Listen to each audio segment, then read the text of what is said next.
जो कार्यक्रम होतोय त्याचा एक भाग म्हणून आपण इंडियन मेडिकल असोसिएशन महाराष्ट्र स्टेटला पण घेतलेलं आहे. त्यामुळं इंडियन मेडिकल असोसिएशनचे आमचे आत्ताचे प्रेसिडेंट अब्बास झबले सर यांना मी विनंती करते की स्त्री पुरुष समानता आणि IMA याची सांगड कशी आहे याच्याबद्दल आपण जरा थोडक्यात आपलं मनोगत व्यक्त करावं. सर्वप्रथम मी जागतिक महिला दिवसाच्या आपल्या सर्वांना शुभेच्छा देतो. माझं भाषण मिक्सिंग असणार आहे, त्याच्यामुळे मराठी सुद्धा असणार, कोकणी असणार आणि सर्व भाषामध्ये असणार. त्याच्यामुळे काय चूक झाली तर माफ करा. मला तर असं वाटतं की महिला दिवस आपण का म्हणतो आजच किंवा 8 मार्चला. मला तर असं वाटतं की महिला दिवस आपण 365 डेज म्हणूया. हा अधिकार महिलांचाच आहे. जर देवाने महिलांना पुढे ठेवलं तर आपण का मागे ठेवायचं. एकच उदाहरण होतो, राधा कृष्ण. देवानेच राधाला पुढे ठेवलेले आहे. हीर रांझा, लैला मजनू, काय महिलाच पुढे आहे. आपण आता कुठे गेलो बोलायला लागलो तर पहिले आईचं नाव घेतो, आई वडील. मग आपण आईला पुढे का ठेवतो. कारण ईश्वराने महिलांना जे स्थान दिलेलं आहे ते पुरुषाला तेवढं नाही दिलेलं आहे.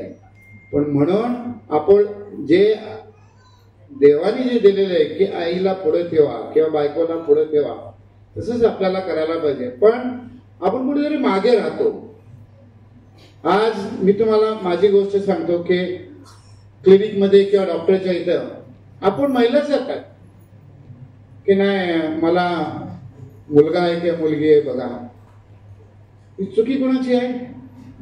डॉक्टरांची नाही आहे, आपल्या महिलांची चुकी आहे. आपण जर गेलो नाही तर ते कधीच होणार नाही ते.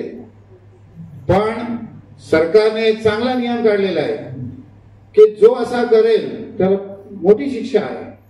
पण आम्ही IMA मधून पण आम्ही असा विचार केलेला आहे की महिलांना जागृत करायचं आहे याबद्दल की तुम्ही असं करायला येऊ नका. जर तुम्ही आमच्याकडे आलं तर आम्ही तुमचं नाव पोलीस स्टेशन मध्ये नक्कीच आम्ही तुम्हाला कंप्लेंट करणार. IMA असा आम्ही आमचा विचार केलेला आहे.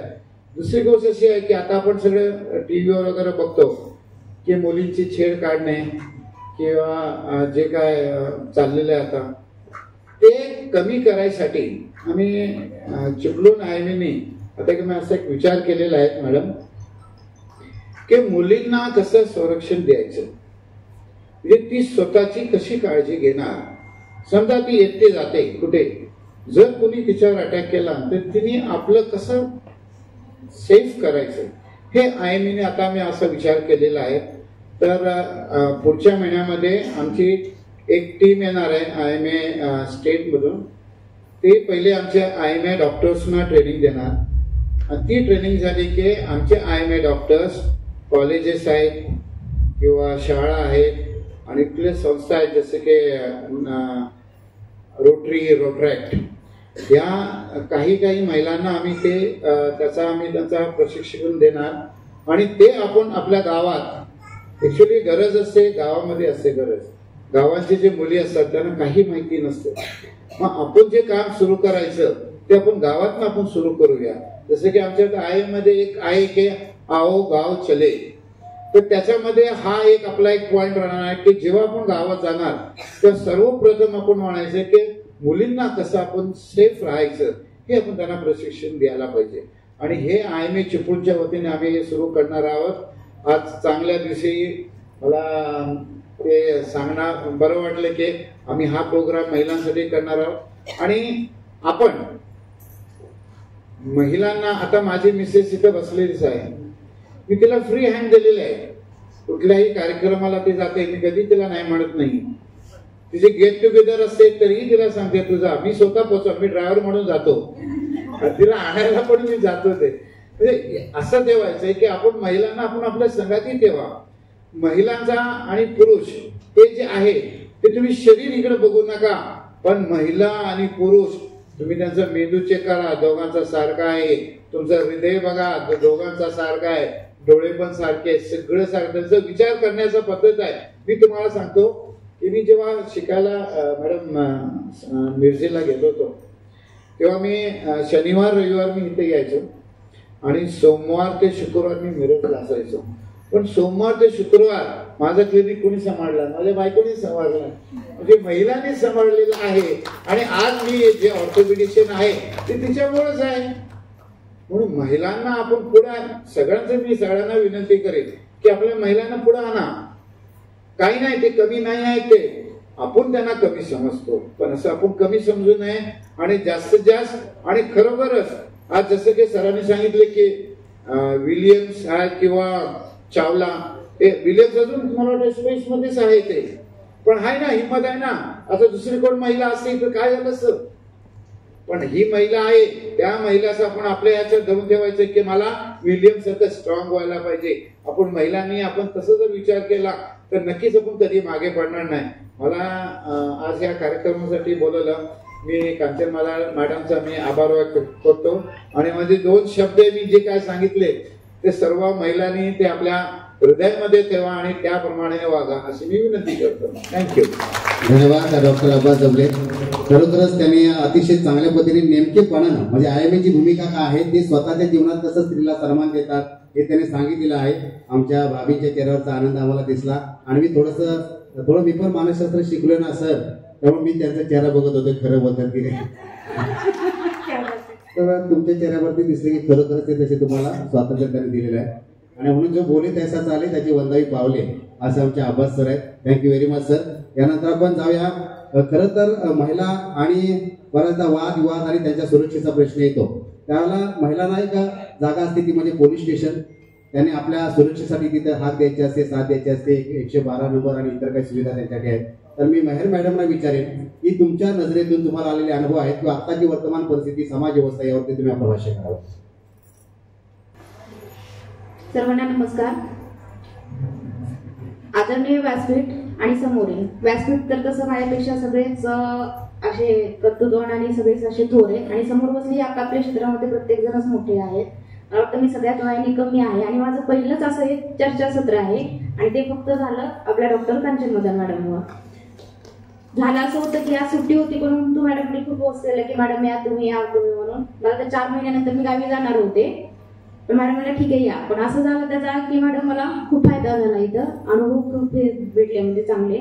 तर बघा मी थोडक्यात सांगाल, जास्त काही सांगणार नाही, कारण हे असं वाटतं की पोलिसांचं असं चर्चासत्र वगैरे असं काही नसतं, फक्त मोजकंच असतं. तर मी काय सांगेल बघा, माझा अनुभव सांगते आणि पोलीस स्टेशनचा अनुभव सांगते. तर स्त्री पुरुष समानता ही माझ्या घरात पासूनच मी अनुभवते. त्याच्यामुळे मला असं म्हणजे बघताना मी असं कधीच बघत नाही की असमानता आहे म्हणून. कारण माझ्या कुटुंबामध्ये मी पहिलीच अशी पोलीस अधिकारी आहे, बाकीचे डॉक्टर आहेत, वकील आहेत, इंजिनियर आहेत, सगळे आहेत. पण घरामध्ये असं कधीच भेदभाव केला नाही की मुलाने हे करायचं आणि मुलीने हे करायचं, असं कधीच झालेलं नाहीये. दुसरी गोष्ट, पोलीस स्टेशनमध्ये पण आता बघा ज्यावेळेस नवीन PI सर आले होते, आमचं कसं असतं की रात्रग्रस्त करतो आम्ही, बरोबर 11:30 रात्री निघतो ते पहाटे 4:30-5 पर्यंत आम्ही रात्रग्रस्त करतो. त्यावेळेला कोण असतं सोबत? मी आणि फक्त चालक असतो. त्यावेळेला इतरांचं काय होतं की मॅडम आणखी एक जण बरोबर घ्यायचा, तुम्ही लेडीज आहे, गरज नाहीये ना, गरज नाही आहे तेवढी मी सक्षम आहे, मनातून आहे, मेन म्हणजे मी मनातून सक्षम आहे, गरज नाही की स्त्री पुरुष आहे, वरती आहे, होतात शांत होतात समोरचे, बरोबर. तर दुसरं म्हणाल की मी स्त्री पुरुष समानता आहे ती जर घरातूनच जर रुजली, बरोबर, तर ती समाजामध्ये किंवा ह्याच्यामध्ये अशी राहणार नाही. घरातूनच आपण सर्वांनी काय करावे, प्रयत्न करावे. दुसरी गोष्ट म्हणजे झालंय कसं, आता जे बघतो आता डायल 112 असेल किंवा स्त्रियांचा प्रश्न असेल किंवा काही असेल, तर जो शिक्षित समाज आहे तो काय झालेला आहे, आता थोडासा विकृत झालेला आहे, बरोबर. आजच एक उदाहरण सांगते की मला आज घरी जायचंय आणि मी बायपास जाणार आहे घरी, तर आज संध्याकाळी येऊ नको असं माझ्या आईचं वाक्य होतं. आजपर्यंत मला तिनं कधीच टोकलेलं नाही की तू संध्याकाळी येऊ नकोस, तू इकडे जाऊ नकोस, तू हे करू नकोस. मला तिला ही म्हणायची वेळ आली की आई मी एक पोलीस अधिकारी आहे म्हणून. म्हणजे का झालंय तरी समाजामध्ये थोडंसं विकृत चाललेलं आहे, बरोबर. मग तिचं झालं की स्वतः जाऊन तुझं आयडेंटिटी ठेव, मी थोडी दाखवणार नाही बघ बाबा मी पोलीस अधिकारी किंवा काय आहे म्हणून, नाही का. तर मला फक्त इतकं सांगायचं की घरातून जर बदल झाला, बरोबर, आपण जर मुलाला आणि मुलीला जर समान वागणूक दिली, मुलाला सांगितलं समोरची एक स्त्री म्हणजे आपली बहीणच आहे, ठीक आहे, किंवा काय असेल तर आदरपूर्वक जे काय असेल तर ते याची मला वाटत नाही की असमानता अशी काही समाजामध्ये राहणार नाही. किंवा आमचं पण जे काम आहेत की आता प्रत्येक ठिकाणी जायचं, कॉलेजमध्ये जा, शाळेमध्ये जा, तिथं कोण काय छेडछाड करत असेल तर ते बघा. असं असतं की आज सुट्टीचा दिवस असूनही इतके फोन येत आहेत की असं पोलिसांचं असं नसतं की शांत असं होऊन सगळ्या ह्या गोष्टी कराव्या. तर जे समोरच येतात आणि मला असं एक अनुभव आला की कोकणामध्ये अशा असमानता मला दिसली नाही. कारण ज्यावेळेस मुली चुकतात, कोकणात म्हणायचं हा विषय की मी घाटावरची आहे, कोकणात मी 4 वर्ष सर्व्हिस केलेली आहे. तर ज्यावेळी मुली चुकतात, 363 असेल, पोक्सो असेल, काहीही असेल, त्यावेळेस आई वडिलांचं एकच वाक्य असतं की मॅडम आम्ही मुलीला शिक म्हणतो. तिथं कधीच असं येत नाही की मॅडम आम्ही हिला पोरगी म्हणून शिकवलं किंवा काय केलं. असं कधीच कोणाचा मला तरी अनुभव आलेला नाही ह्या 4 वर्षामध्ये. आणि तुम्ही जर चिपळूण पोलीस स्टेशनला आला तर बघाल की दिवसा सगळ्या लेडीजच असतात तिथं. ठीक आहे, प्रत्येकाचा स्वभाव वेगळा असतो, कोण तुम्हाला व्यवस्थित एंटरटेन करेल, कोण रागात करेल. पण चिपळूण पोलीस स्टेशनमध्ये जर तुम्ही आता याल ना तर आज पण ते अधिकारी मीच एक महिलाच आहे आणि सगळ्याच्या पोलीस स्टेशन सांभाळतात. बाकीचे जे काही काम असतात ते लेडीजच सांभाळतात. तर मला तर अशी कधी जाणवत नाही ना, आमचे अधिकारी आमचे म्हणजे ब्रदर ऑफिसर जे आहेत तेही करतात. त्यांचं एक वाक्य असतं की मॅडम तुम्ही आमच्या सोबत खांद्याला खांदा लावून काम करतात. का म्हणतात ते? कारण मी कधीच माझं रडगाणं करत नाही. मी माझं घरात ठेवते आणि माझं काम कामातच ठेवते. म्हणजे असं दोन्ही मी असे मिक्स करत नाही त्या गोष्टी, कारण आपण ते करू शकतो. बरोबर ना? ठीक आहे, तर मी जास्त वेळ घेत नाही, आणखी भरपूर आहे बघते, तर मी त्यांना ही संधी देते. खूप छान आणि आपण विचार मांडले की खरंच वुमन एम्पॉवरमेंट जे आहे तुम्ही व्यवस्थितपणे मांडलं की मानसिकता पण आणि इव्हन तुमच्या प्रोफेशनमध्ये सुद्धा तुम्ही पुरुष जे तुमचे सहकारी आहेत त्यांच्याही खांद्याला खांदा लावून तितक्याच ताकदीने तुम्ही तिथे पुरता आणि व्यवस्थितपणे कार्य करता आणि खूप छान मेसेज दिला म्हणून खूप छान. मस्त. आता डॉक्टर यतीन जाधव सर, आपण एक डॉक्टरही आहात आणि सामाजिक कार्यकर्ते आहात आणि खूप छान आपलं इथे बऱ्याच संस्थांचे अध्यक्ष आहात. तर डॉक्टर म्हणूनही आणि समाजामध्येही वावरताना स्त्री पुरुष समानतेवर आपण प्रकाश टाकावा अशी मी तुम्हाला विनंती करते.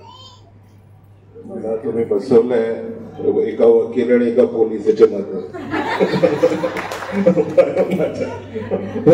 माझ्या बोलण्यावर थोडीशी बंधनं आली तर समजून घ्या स्त्री पुरुष, कारण मला पुन्हा तिथे जाऊन बसायचं.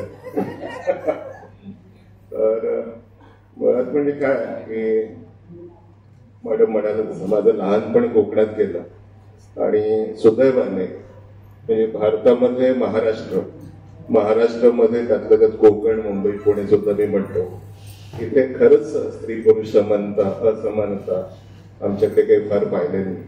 म्हणजे आणि गावामध्ये काय चालतं आम्ही पाहतो. पण त्याचबरोबर माझी मिसेस मॅडम म्हणाल्या तशा ते येतात साताऱ्यावर, कोणी त्यांचं नाते पुणे, सांगली आणि या सगळ्या ठिकाणून येतात आणि आम्हाला जाणवतं की तिकडचं कल्चर इकडचं कल्चर आता सगळीकडे फरक पडतोय आणि हळूहळू सगळीकडे समानता इस्टॅब्लिश व्हायला लागले. आणि आजच्यासारखा कांचन मॅडमना खास धन्यवाद देतो की कमी लोक आहेत, लहान प्रतिसाद आहे, पण जो दिसतोय समोर प्रतिसाद म्हणजे आमच्या रहमत मॅडम असतील, सायके मॅडम असतील, जाधव मॅडम असतील, चितळे मॅडम दिसत आहेत आणि हे सगळ्याच वरवणीकर सगळ्याच मॅडम दिसतात. तर समोर इकडे स्टेजवर चव्हाण मॅडम आहेत, पवार मॅडम आहेत, किराडे मॅडम आहेत, मुख्याध्यापक मॅडम आहेत, आमचे पोलीस ऑफिसर मेहर मॅडम आहेत. हे जेव्हा लोक असतात तर लहान नाही, याला महान प्रतिसाद म्हणूया आपण. कारण जमालुद्दीन बंदरकर साहेब हे घरोघरी पोहोचवणार आहे. त्यामुळे हा जो कार्यक्रम आहे तो प्रत्येकाच्या घरी जाईल. माझ्या घरी तर निश्चित बघत असतील, कारण रेडकर सर मगाशी म्हणाले तसं जाताना लोक नुसता पेढा नाही देत, कधी कधी बर्फी पण देतात. तर माझ्या घरी 2 बर्फी आहेत, एक मिसेस आहे आणि आई आहे. तर मी मायनॉरिटीत आहे, 4 लोक आहेत. मी आज काय बोलतोय ते तिथे कॅच होतंय, मला व्यवस्थित बोललं पाहिजे आणि जपून बोललं पाहिजे. या घडीला आम्ही बघतो वैद्यकीय क्षेत्रापुरतं बोलायचं झालं तर आपण खूप वेळा ऐकतो की फ्लोरेन्स नाइटिंगेल सारखी बाई मुलगी होती. आणि वैद्यकीय क्षेत्रामध्ये तुम्हाला माहिती आहे जसं आता पोलिसांकडे महिलांचं पगड्या जास्त आहे, तर वैद्यकीय क्षेत्रामध्ये एका अर्थाने महिलांचं वर्चस्व आहे. त्या काळापासून आपल्याला गंमत वाटेल की एलिझाबेथ ब्लॅकवेल म्हणून जेव्हा पहिली अमेरिकन डॉक्टर झाली महिला, जिने पहिली डिग्री घेतली अमेरिकेतून, त्याच काळात जवळजवळ त्याच काळात आपल्याकडे आनंदीबाई जोशी डॉक्टर झाल्या. म्हणजे आपण किती पुढारलेलो होतो जसं आपण म्हणतो की मध्ययुगीन काही काही वर्ष होत, त्याच्या आधी होतच ना. लोपामुद्रा होत्या, गार्गी होत्या, आपल्या बैत्रेयी होत्या, अशा विदुषी जुन्या काळापासून आपल्याकडे झालेल्या आहे. झाशीच्या राणींपासून आपल्या तारा राणींपर्यंत तारा शिंदेचं फार स्पृहणीय उदाहरण मॅडमनी सांगितलं. आणि त्याच्याबरोबरच आपण आता तारा भवाळकरांचं परवाचं अध्यक्ष भाषण साहित्य संमेलनात पाहिलं असाल. इतकं उत्तम भाषण त्यांनी केलं आणि आपल्याला कळतंय की ते तयप्त आहे. आमच्यासाठी ते तारा भवाळकर इथे मला दिसत आहे. आणि या लोकांनी हे जे महिला आताचा दिन आहे तो असाच महिला दिन अब्बास भट्टे सरांनी सांगितलं की 365 दिवस व्हावा, पण एखादा दिवस तरी पुरुषांचा व्हावा. कारण पुरुष दिन होऊन जातात अशा वेळेला. त्या दृष्टीने आपल्याला ते पण पाहायला हवं. तुम्ही आमच्यासाठी पण एखादा दिन साजरा करा असं मी म्हणतो. आणि ज्या दिवशी आता खऱ्या अर्थाने ट्रिब्यूट त्याच वेळेला मिळेल अशा दिनाला, ज्या दिवशी इथले सगळे ज्या सासरे आहेत ती महिला भूषवतील आणि आमच्याकडे एखादा पुरुष आला तुलनेला तर त्याच्यापेक्षा भारी महिला आमच्याकडे आहे असं जेव्हा तुम्हाला वाटेल त्या दिवशी खऱ्या अर्थाने महिला दिन साजरा होईल. महिला दिनाच्या सगळ्या सर्वांना शुभेच्छा. खूप अफाट प्रतिभा तुमच्यामध्ये आहे. आणि मगाशी ठगे सरांनी सांगितलं इस्ट्रोजन आणि टेस्टोस्टेरोन. तर टेस्टोस्टेरोन काय करतं बीडमध्ये आपण पाहतोय, शेवटी इस्ट्रोजनच आपल्याला तारणार आहे. महिलांमधला जो एम्पथी आहे, महिलांमध्ये जी कणव आहे, जी दया आहे आणि निसर्गाने जी शक्ती दिली पुनरुत्पादनाची, त्याच्यामुळेच मनुष्य प्राणी तरणार आहे, मनुष्य प्राणी जगणार आहे. आणि म्हणून खूप जुन्या काळात असं म्हणून गेले की ज्याच्या हाती जिचे हाती पाळण्याची दोरी ती जगाते उद्धारी, ती स्त्री खरंच उद्धार करण्याचा समय आता आलेला आहे. आणि अशा महिला दिनी अशा स्त्रियांचं कौतुक करण्यासाठी हा एवढा छान प्रोग्राम तुम्ही घेतला, तर त्याबद्दल तुमचं खास अभिनंदन. आणि सगळे पॅनलिस्ट लोक हे कौतुक करण्यासाठी तुम्ही खास इथे आला, तुमचा इझी वेळातला वेळ काढून, पण सर्व दिग्गज आहेत आपल्या पॅनेलमध्ये, तर त्यासाठी खास तुमचंही आभार. धन्यवाद. हॅलो, धन्यवाद आदरणीय डॉक्टर ए के जाधव. छान. आणि सर तुम्ही म्हणालात की पुरुषांचे दिवस व्हायला हवे. सर तुम्हाला आठवण करून देते, पुरुषांचे दिवसही महिला करतात. सर भावासाठी त्या भावाचा उपवास करतात, नवऱ्यासाठी ते वटसावित्रीचा उपवास करतात आणि वडिलांसाठी तर आपण आहेत. आपल्या वडिलांचाही दिवस आपण हे करतो. नक्कीच नक्कीच. पुरुषांना मकरचा भावाचा दिवस ते साजरा करतात आणि पुरुषांना त्याच दिवशी ते भाव देऊन मोकळे होतात. त्यामुळे आपल्याला वेगळं काय करण्याची गरज नाही आणि आपल्याला नेहमी त्यांच्या सेवा आपण करून घेतो आपली. आणि त्यामुळे नक्कीच स्त्री आपल्या आयुष्यात फार महत्वाची भूमिका बजावतात. जसं की पाटील मॅडमने सांगितलं की स्त्रीकडे आपणच नकारात्मक दृष्टीने बघितलं तर बऱ्याचदा असं होतं. भाषेमध्ये सुद्धा असंच आहे. भाषा निर्मिती करणारी किती बघा बेमानी केलेली आहे. ती सुई तो दाबण, ती सायकल तो विमान, ती चटई तो ब्लँकेट, ती झोपडी तो बंगला, तो अडकीचा ती सुपारी. म्हणजे हे असं भाषा निर्मिती करताना सुद्धा ह्या गोष्टी झालेल्या आहेत. आता आपला काही दोष नाही आहे, पण तरी सुद्धा आपल्या मनात सन्मान आहे तो राखला पाहिजे. म्हणजे तुम्ही म्हटलं जसं की पुरुषांवरती संस्कार झाले, लहान मुलांना संस्कार केले पाहिजे. जसं मुलीला आम्ही म्हणतो की 7च्या घरात ये, पण पोरग्याला काय बोलत नाही. पोरग्याला नेहमी बुलेट घेऊन गेली की पोरगा फोटो करून जातो आणि तो काय करतो ते आपल्याला माहिती आहे. त्यामुळे या सगळ्या गोष्टी लहानपणापासून त्यांचे संस्कार झाले पाहिजेत. खरं तर अजून आपल्याला पुढे जायचं आहे. यानंतर रत्नागिरी वैभवच्या संपादिका आदरणीय उज्ज्वला पंगेरकर मॅडम यांना विनंती करतो की आपण या ठिकाणी आपलं मत मांडावं. एक पत्रकारिता आपण करत असताना तुम्हाला येत असलेला अनुभव किंवा तुमचं तयार झालेलं जे चिंतन आहे ते आपण या ठिकाणी सादर करावं.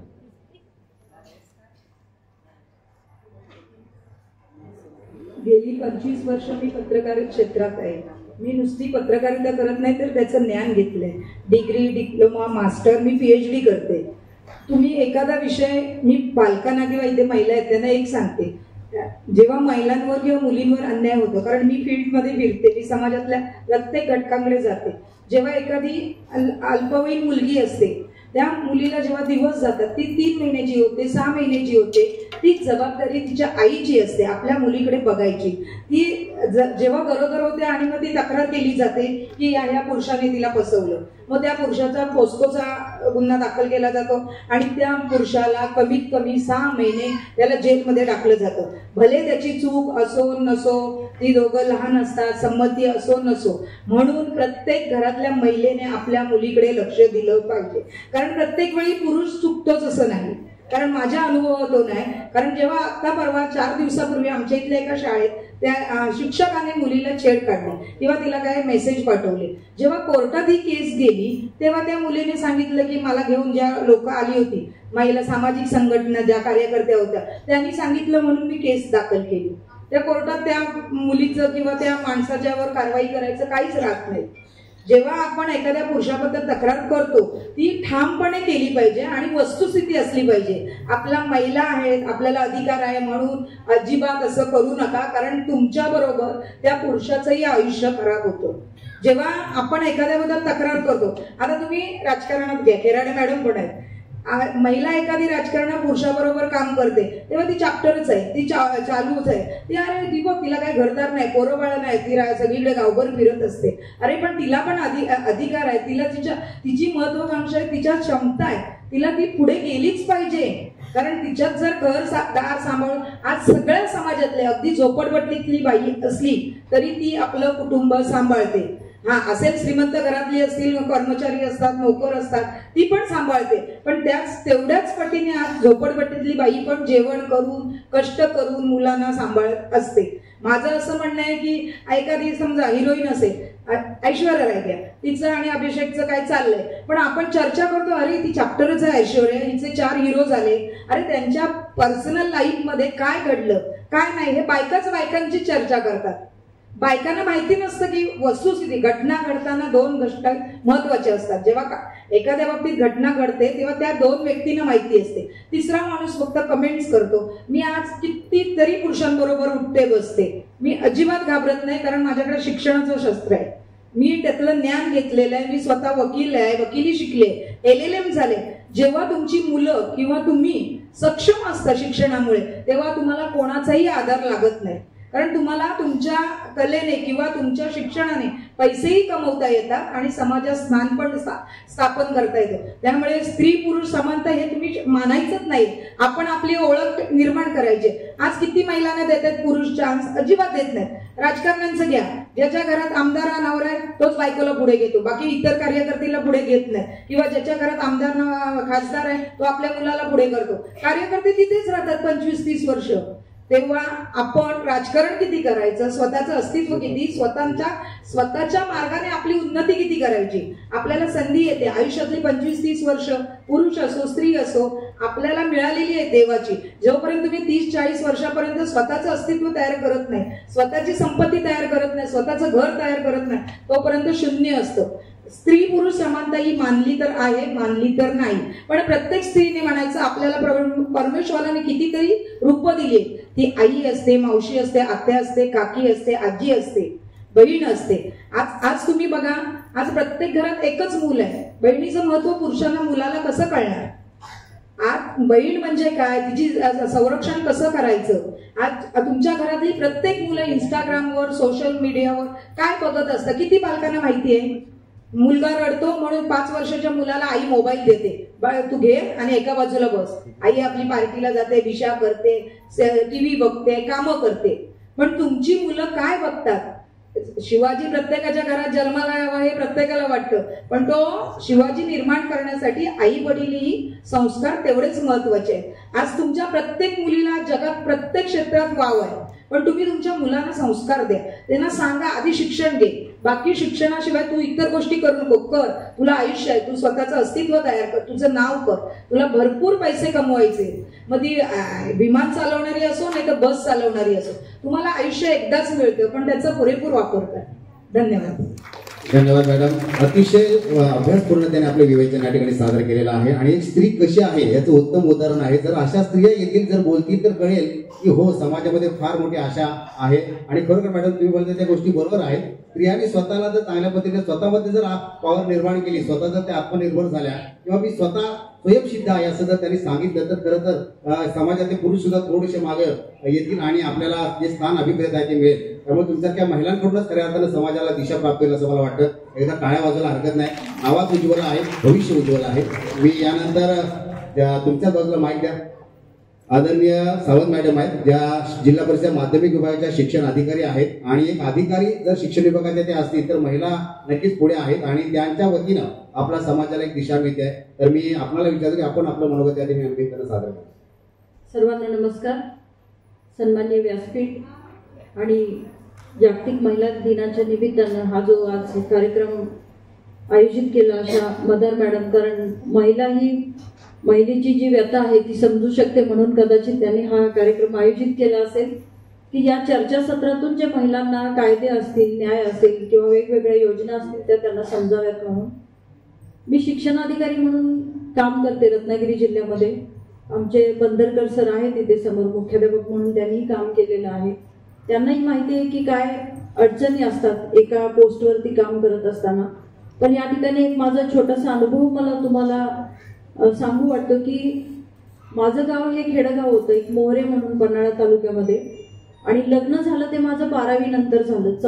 1994ला माझं लग्न झालं आणि 12वी नंतर लग्न झाल्यानंतर माझे सासू आणि सासरे हे माध्यमिक शिक्षक असल्यामुळे त्यांनी मला पुढे शिकवलं आणि मीही शिकले. पण जेव्हा 7वी नंतर आमच्या गावामध्ये शाळा नव्हती आणि दुसऱ्या गावामध्ये 8 किलोमीटर जेव्हा मला शाळेला जावं लागलं त्यावेळेस मला खूप भीती वाटायची की सायकलवरून आमच्या गावातून जाणाऱ्या केवळ 3च मुली होत्या. आणि माझ्या वडिलांना मी तेव्हा सांगायची की मुलं खूप असतात आणि मला भीती वाटते जायला. पण त्यांनी ती माझी भीती मोडली आणि मी पुढं शिक्षण घेतलं. 12वी नंतर सुद्धा माझं शिक्षण थांबलं नाही आणि मी लग्नानंतर सुद्धा BA, B.Ed, MA, MPSC सर्व शिक्षण पूर्ण केलं. आणि ज्यावेळेस मी रत्नागिरीमध्ये विस्तार अधिकारी म्हणून आले तेव्हा मला कळलं की गट शिक्षण अधिकारी ही मोठी पोस्ट असते विस्तार अधिकारीपेक्षा. ती आपल्याला MPSC करून मिळवली पाहिजे. मी MPSCचा अभ्यास, माझी 2 मुलं, संसार आणि नोकरी सांभाळून केला आणि MPSCतून गट शिक्षण अधिकारी झाले. त्या परीक्षेमध्ये मी महाराष्ट्रात 7वी असल्यामुळे पुढं माझं प्रमोशन होऊन मी शिक्षण अधिकारी म्हणून आले. आणि जी 7वीला 8वीमध्ये जाणारी मुलगी घाबरत होती तिने शिक्षण अधिकारी माध्यमिक, त्याचबरोबर शिक्षण अधिकारी प्राथमिकचा 1 वर्ष चार्ज आणि कोकण बोर्ड सचिव म्हणजे सिंधुदुर्ग आणि रत्नागिरी या दोन्ही जिल्ह्यांचा चार्ज एका वेळेला सांभाळला. हे कशामुळे झालं? केवळ आपण जर स्वतःला ओळखलं, मुलींनी, महिलांनी जर स्वतःला ओळखलं की मी काहीतरी करू शकते तर निश्चितपणे त्या करू शकतात. आणि तुम्ही एक आई म्हणून त्यांना जर सपोर्ट केला तर आपल्या मुली सुद्धा खूप पुढे जाऊ शकतात. आज आपण जगामध्ये उदाहरणं बघतो, आपल्या देशामध्ये उदाहरणं बघतो की राष्ट्रपती पदावरती महिलांनी काम केलेलं आहे, पंतप्रधान पदावरती काम केलेलं आहे, जिल्हा परिषदच्या अध्यक्ष म्हणून काम केलेलं आहे. सर्व ठिकाणी महिला या वेगवेगळ्या क्षेत्रामध्ये सुद्धा पुढे आहेत. पण आपण बघतो की आई म्हणून आपण त्यांना पुढे आणत असताना जेव्हा त्यांना क्लासला घालायची वेळ येते, वेगवेगळ्या कलागुणांना वाव द्यायची वेळ असते, त्यावेळेस आपण त्यांना नृत्यकलेमध्ये क्लासला घालण्यासाठी जातो. पण त्याच वेळेस आपण त्यांना कराटेच्या क्लासला का घालत नाही हे आपण सुद्धा ओळखलं पाहिजे. कारण जे बदलापूर सारखे प्रसंग होतात, परवाचाच पुण्याचा तुम्ही स्टँडवरचा जो बस स्टँडवरचा रेप केसचा प्रकार बघितला, तर याच्यामध्ये आपल्या जर मुली स्ट्रॉंग झाल्या, सक्षम झाल्या आणि या वेगवेगळ्या कराटे वगैरे असं त्यांना प्रशिक्षण असेल तर त्यांना कोणीही रोखू शकणार नाही आणि स्वतःचं जे अस्तित्व आहे ते निर्माण करून, स्वतःचं संरक्षण करून या मुली सुद्धा खूप पुढे जाऊ शकतात. मी शिक्षण विभागामध्ये काम करते. तुमच्याही मुलं शाळेमध्ये आहेत तर शासनाने बरेच मुलींच्यासाठी उपक्रम किंवा शिक्षणामध्ये सोयी सुविधा उपलब्ध केलेल्या आहेत. सर्व मुलींना 12वी पर्यंत फ्री एज्युकेशन आहे. त्याचप्रमाणे मुलींना वेगवेगळ्या संधी निर्माण होण्यासाठी सावित्रीबाई फुले शिष्यवृत्ती आहे, गुणवत्ता शिष्यवृत्ती आहे. त्याचप्रमाणे शासनाने सुद्धा आता महिलांच्यासाठी वेगवेगळ्या योजना आखलेल्या आहेत. तुम्ही बघतच आहात की महिलांच्या साठी सुद्धा या योजना आहेत आणि खरोखर त्यातूनच आपण पुढे जातो. जर मुलींना शाळेमध्ये काय त्रास होत असेल, मग शिक्षकांच्याकडून असू दे किंवा इतरांच्याकडून असू दे, तर आपले सरकार पोर्टल आहे. त्याचप्रमाणे त्यांना जर काही तक्रार करायची असेल तर सखी सावित्री मंच म्हणून शाळेमध्ये आहे. त्याचप्रमाणे तक्रार पेटीचं आणि CCTVचं सुद्धा प्रत्येक शाळेमध्ये हे झालंच पाहिजे असे शासनाने आदेश काढलेले आहेत की जेणेकरून आपल्या मुली सुरक्षित राहिल्या पाहिजेत, पुढे आल्या पाहिजेत, शिकल्या पाहिजेत. यासाठी हे वेगवेगळे उपाय आहेत, हे सुद्धा शासनाने केलेले आहेत आणि हे सर्व तुम्हाला माहिती पाहिजेत. केवळ आपली मुलगी शाळेमध्ये गेली किंवा आपला मुलगा शाळेमध्ये गेला आणि तो शिकतोय आणि ती सुरक्षित आहे असं न करता तुम्ही शाळांच्या मध्ये पोहोचलं पाहिजे. आणि या सर्व योजना समजून घेऊन आपली मुलं मुली निश्चितपणे पुढे जातील हे पाहिलं पाहिजे. मी बघितलं की कोकणामध्ये गुणवत्ता ही खूप चांगली आहे. कंपॅरेटिव्हली जर कोल्हापूर, सांगली, सातारा जिल्हा बघितला तर रत्नागिरीमध्ये गुणवत्ता खूप चांगली आहे. कारण राज्यामध्ये कोकण बोर्ड हे कायम प्रथम असतं. आणि रत्नागिरीमध्ये जर बघितलं आपण 10वीचा निकाल हा मागच्या वर्षीचा 99% होता, 12वीचा निकाल हा 97% होता आणि त्यामध्ये मुली जास्त पुढे होत्या आणि मुलींच्या निकालाचं टक्केवारीचं प्रमाण हे जास्त आहे की आपल्या सर्वांनाच, माता भगिनींना असो किंवा मुलींना ही अभिमानाची गोष्ट आहे. आणि यासाठी या सर्वांना आपण पुढे आणलं पाहिजे आणि समानता निर्माण केली पाहिजे. थँक्यू. खूप छान मॅडम. कॉम्पिटेटिव्ह एक्झामचं महत्त्व तुम्ही खूप छान सांगितलं की खरंच मॅडम, मुलींनीही कॉम्पिटेटिव्ह एक्झामचा अभ्यास करून प्रशासकीय क्षेत्रामध्ये आल्या तर त्या खरोखर एम्पॉवर होऊन तितक्याच ताकदीनं काम करू शकतात, ज्या ताकदीनं पुरुषही प्रशासनामध्ये काम करू शकतात. खूप छान, खूप छान.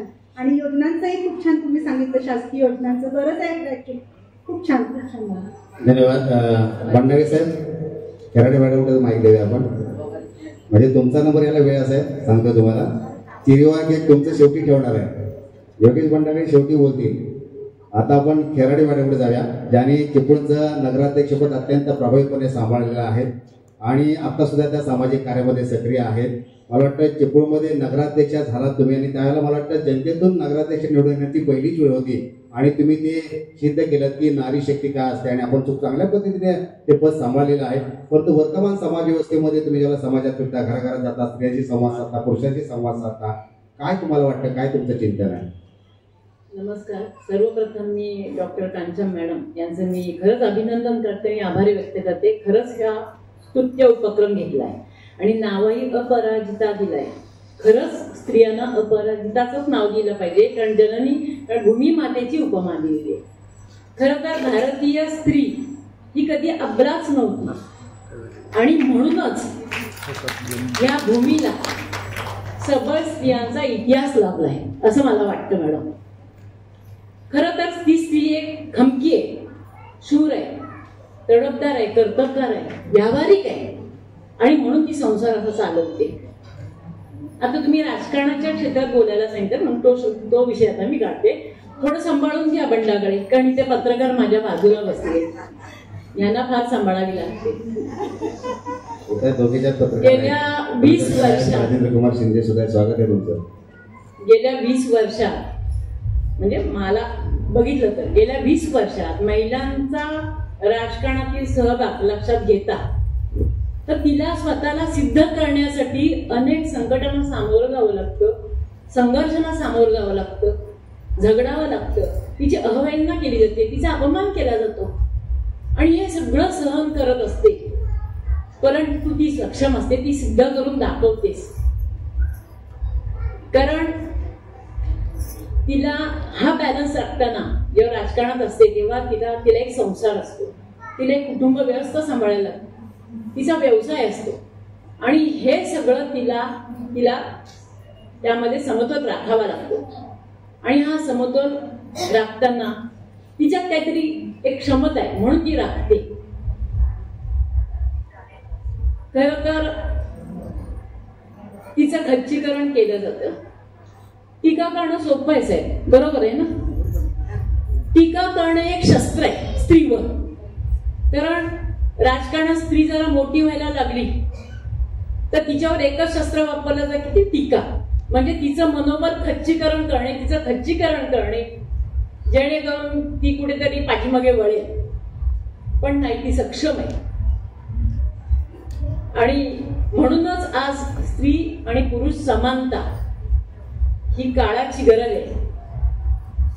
जर या राजकारणात स्त्री आणि पुरुष समानता राखण्यासाठी एकमेकांचा आदर राखणे काळाची गरज आहे. एकमेकांना आदर राखायलाच पाहिजे, तर ही स्त्री पुरुष समानता ह्या राजकारणात येईल. अजूनही पदं आहेत, बऱ्याच महिलांकडे माझ्या पदं आहेत, पण ती पदं नुसती नावाला असं मला पण वाटतं, कारण बऱ्याच अनुभव मी घेते या महिलांचा.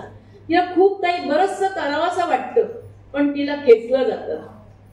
कारण का माहितीये काय, अरे ती करू शकते, मी करू शकत नाही, पण ती करू शकते, हे कुठेतरी त्यांना हे आम्हाला जाणवतं. आणि म्हणून मग त्यांचा कुठेतरी इगो हर्ट होतो, मग त्याची मनं दुखावली जातात, आणि म्हणून हे शस्त्र वापरलं जातं, आणि म्हणून खच्चीकरण केलं जातं. आणि म्हणूनच मला असं वाटतं की आता अनेक स्त्री आहेत, तुम्ही बघताय हिरकणीसारखं एक उदाहरण, किल्ला म्हणजे तटबंदी, किल्ल्यावर आता माहितीये वरती चढताना खाली उतरताना दरवाजा बंद झाला की ती उतरू शकत नाही किंवा कोणी जाऊ शकत. पण हिरकणीसारखी बाई खाली उतरू शकते का? तिच्यात एक आत्मविश्वास, आत्मनिर्भरता आणि आई म्हणून आज ती उतरली. कल्पना चावला सरांनी उदाहरण दिलं, आज अंतराळवीर, सोपं नाही. ही क्षमता कोणाच्यात आहे? स्त्रीमध्ये. ह्या अशा अनेक स्त्रिया ह्या आपल्या भूमीला लाभल्या आहेत, आणि नक्कीच पुरुषांनी त्यांचा आदर राखला पाहिजे. आम्ही राखतोच. तुम्हाला माहिती आहे आम्ही किती सहन करतो. 9 महिने बाळगतो आणि एवढ्या काळात सहन करून मूल जन्माला घालतो. या मोठ्या काळा आहेत, तुम्हाला नाही कळायच्या त्या.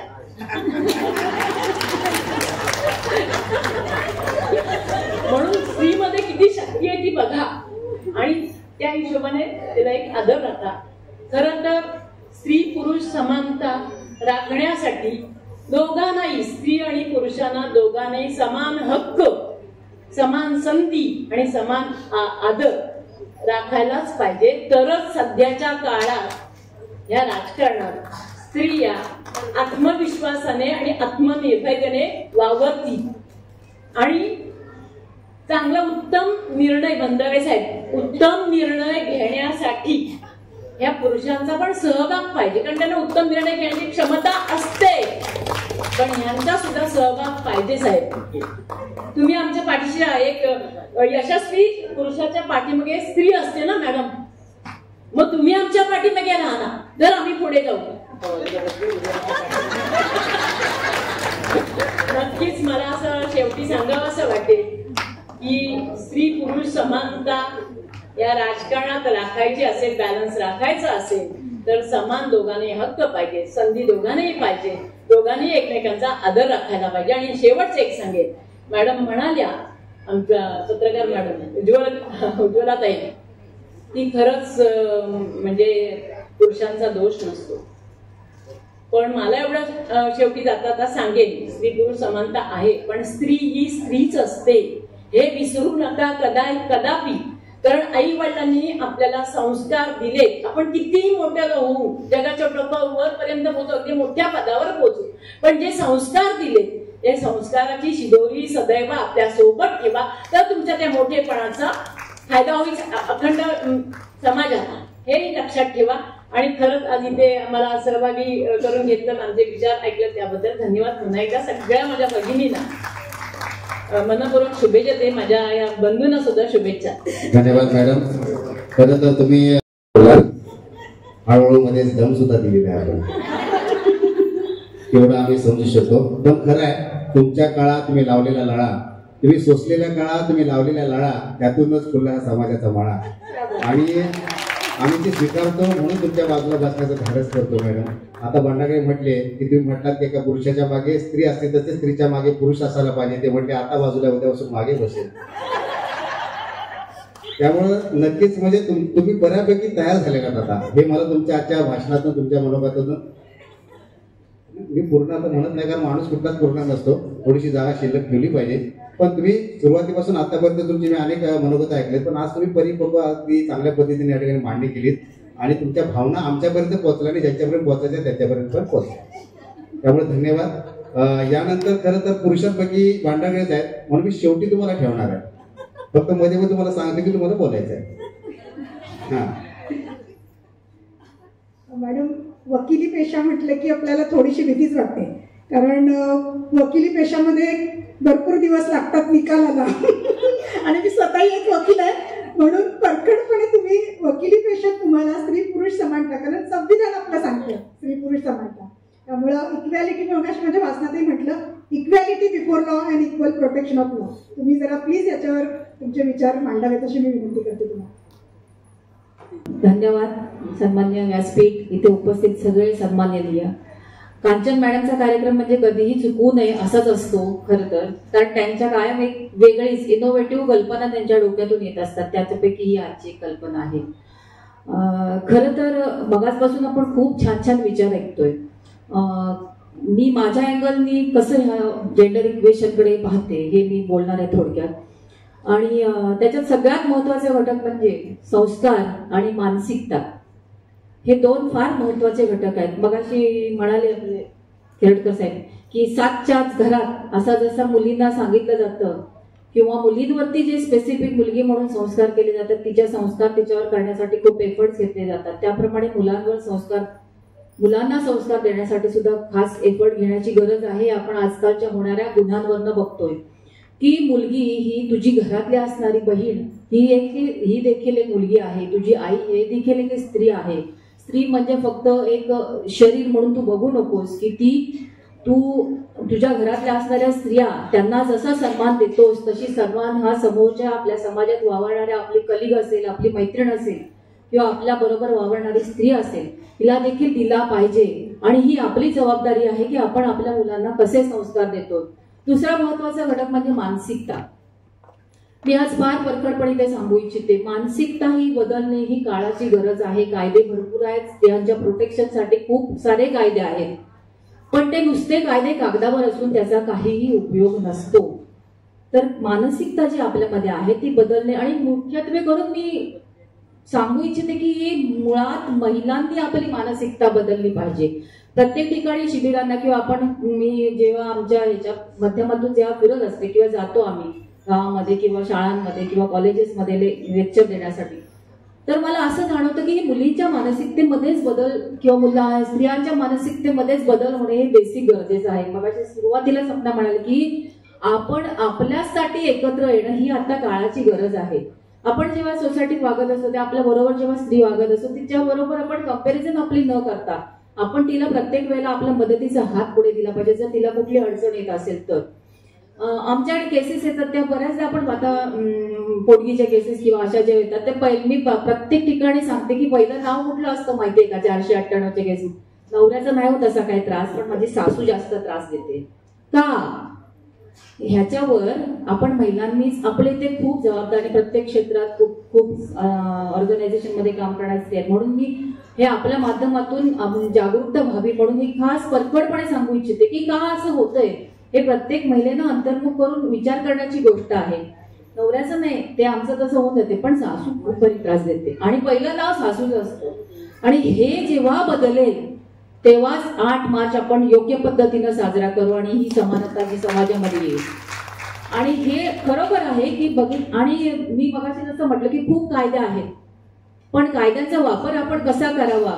खरोखर जिला गरज आहे ती स्त्री कंप्लेंट करायला येते का, की उगाच एखाद्याला त्रास देण्यासाठी कंप्लेंट होते का, हे देखील तपासणे गरजेचं आहे. कारण जेव्हा कंप्लेंट होत असतात तेव्हा खरोखर गरज असणाऱ्या स्त्रिया खूप कमी प्रमाणात तक्रारी दाखल करतात. यांना मॅडमना माहित असेल पोलीस स्टेशनला ज्याला खरोखर जी गरज आहे ना ती स्त्री कंप्लेंट करायला शक्यतो बासकते, घाबरते आणि तक्रारी करत नाही. तर का ही सुद्धा मानसिकता. जेव्हा आता बलात्कार सारखी घटना घडते तेव्हा आता इतक्याच घटना नाही, येथे खूप वारंवार आणि खूप होणाऱ्या घटना आहेत ज्याच्या तक्रारी होत नाहीत.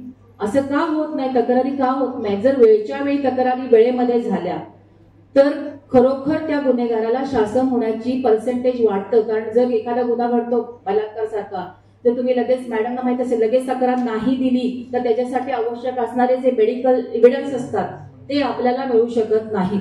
आणि ते मिळण्यासाठी तात्काळ तक्रार होणे गरजेचं असते. आणि अशा तक्रारी खरोखर गरजू असणाऱ्या स्त्रिया करत नाही. का करत नाही इथे मी येणार आहे की का समाजाची जी मानसिकता आहे आपण स्त्रियाच गॉसिप करतो की ती मुलगीच तसली होती, ती बाई तिचंच काहीतरी असणार आहे. हे जेव्हा बदलेल, जेव्हा आपण अशी एखादी घटना घडते तेव्हा स्त्रिया म्हणून त्या मुलीच्या मागे किंवा त्या स्त्रीच्या मागे अतिशय खंबीरपणे जेव्हा उभं राहू तेव्हाच खरं आपण 8 मार्च हा महिला दिन साजरा करू. आणि हे होणं ही काळाची गरज आहे. म्हणजे मी एवढं सांगू इच्छिते की आपल्या सर्वांना आपल्या सगळ्यांच्या माध्यमातून मॅडम सारख्या लोकांच्या माध्यमातून आपण स्त्रियांनी संघटित होणं गरजेचं आहे. नाही की सारखं पुरुषांनी तुम्ही आम्हाला असं करा तसं द्या हे द्या हे करत बसण्यापेक्षा आपणच कसं आपली ताकद निर्माण करू आणि स्त्री ही काही कमजोर नाही, काही कमकुवत नाही. आपला इतिहास बघता स्त्री ही घर, मूल, तिचं सगळं कौटुंब सांभाळून बाहेर तेवढ्याच ताकदीनं, तेवढ्याच कर्तृत्व आपलं गाजवत असते, तेवढ्याच ताकदीनं समाजामध्ये वावरत असते. म्हणूनच मैत्रिणींनो, मी एवढं सांगू इच्छिते की आपली ताकद आपण निर्माण करूया आणि आपला महिला दिन हा आपण मोठ्या पद्धतीनं आपल्या जीवावरती साजरा करूया. आपण एकमेकींसाठी काम करूया, आपल्या सहकारी असणाऱ्या स्त्रीसाठी, आपल्या कलिगसाठी. हे आपण एकत्रित ना, दुसरा आपल्याला संधी देईल, पुरुष आपल्याला संधी देईल याची वाट बघत बसायची नाही. आणि अशा पद्धतीनं माझे विचार, खूप वेळ होतोय म्हणून बोलायला खूप आहे आणि आमच्या क्षेत्रामध्ये बघायला जाल तर खूप स्ट्रगल आहे.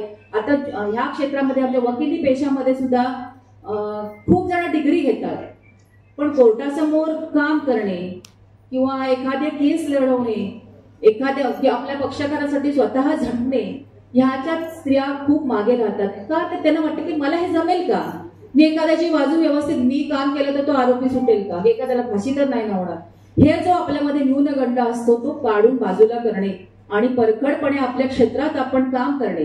हे भीती काढली मनातली ना की काहीही स्त्री करू शकते, त्याची खूप सारी उदाहरणं आपल्याकडे आहेत. आणि एवढंच मी बोलते. धन्यवाद मला इथे बोलायला संधी दिली.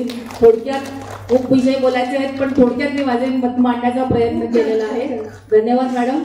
परत असेच छान छान विचार मांडायला आम्हाला संधी द्या, आम्ही वेगवेगळ्या पद्धतीने विचार मांडू. धन्यवाद. थँक्यू मॅडम, खूप छान विचार मांडले. वुमन शुड सपोर्ट वुमन हा टेक होम मेसेज येतो, त्यातून महिलांनी महिलाच्या पाठीमागे उभं राहायला पाहिजे. मस्त, खूप छान. नयना पवार मॅडम या नेहमीच विविध कार्यक्रमांमध्ये आपलं मत मांडत असतात, आपले अनुभव सादर करत असतात. आपण ज्या गोष्टी सांगितल्या ते खूप चांगल्या आहेत. यानंतर आपण भंडारे सरांकडे जाणार आहोत, पण त्याआधी तुमच्या या ठिकाणी भगिनी आहेत ज्या इतर महिलांसाठी खरोखरच एक आदर्श आहेत. मागाशी आपण बोललात तेव्हा थोडे काही लोक कमी होते मॅडम, त्यामुळे फक्त 2 मिनिटांमध्ये आपण पुन्हा एकदा आपला अभिप्राय द्यावा आणि नंतर आपण लगेचच पत्रकार योगेश भांडागळे यांच्याकडे जाणार आहोत. स्वप्ना येतात मॅडम.